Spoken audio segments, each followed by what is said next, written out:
Une fois n'est pas coutume, je vais vous apporter une bonne nouvelle. L'échec des négociations à l'OMS pour un traité anti-pandémie. Pour faire simple, pour vulgariser, l'objectif de ce traité, c'était le transfert de la souveraineté nationale en matière de santé vers une institution mondiale, l'OMS, qui est non élue et soumise à la pression de groupes d'influence privés, les lobbies, en cas de nouvelles crises sanitaires. Écoutez le discours du président de l'OMS. L'OMS multiplie les réunions entre ses 194 États membres. Objectif, parvenir à un traité commun pour mieux appréhender une future pandémie.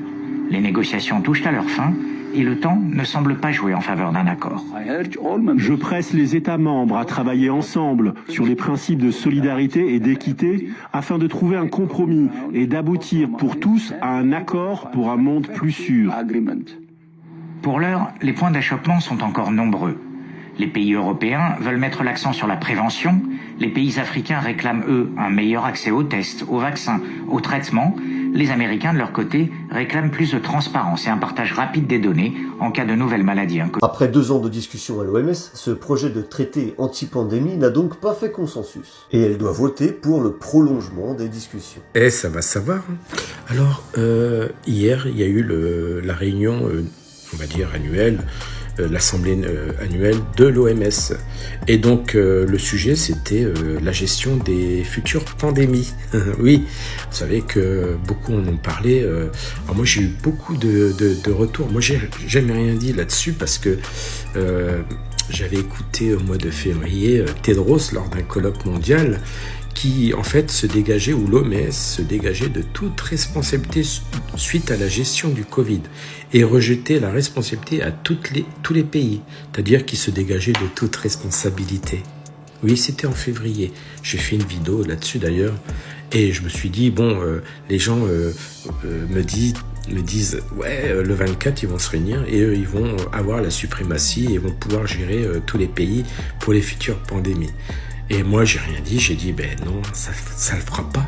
C'est pas possible. C'est impossible.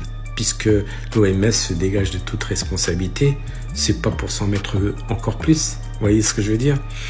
Ces gens-là, c'est des traites, c'est des lâches. Vous voyez, c'est des gens qu'on devrait même condamner, qu'on devrait juger.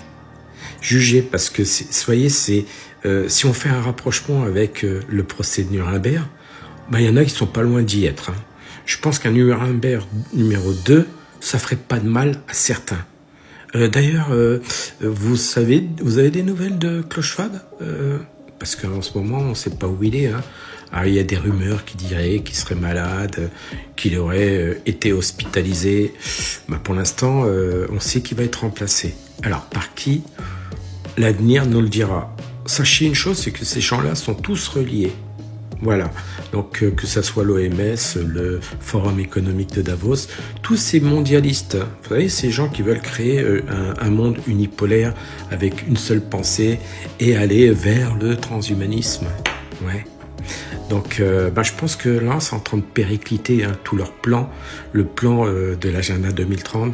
Il est en train de vaciller. Je pense que beaucoup sont en train de perdre leur sang-froid, n'est-ce pas, Monsieur Macron? Hein? Alors, je pense que là, on va assister à quelque chose. Vous voyez, les élections qui vont arriver, là, je pense qu'on va avoir quelques surprises. Voilà. Ne serait-ce que certains qui peuvent faire les trublions à la Commission européenne juste pour les emmerder, vous voyez. Et comme disait un certain économiste très connu que vous avez là, tant qu'on restera dans l'Europe, c'est voué à l'échec. Voilà. À bon entendeur.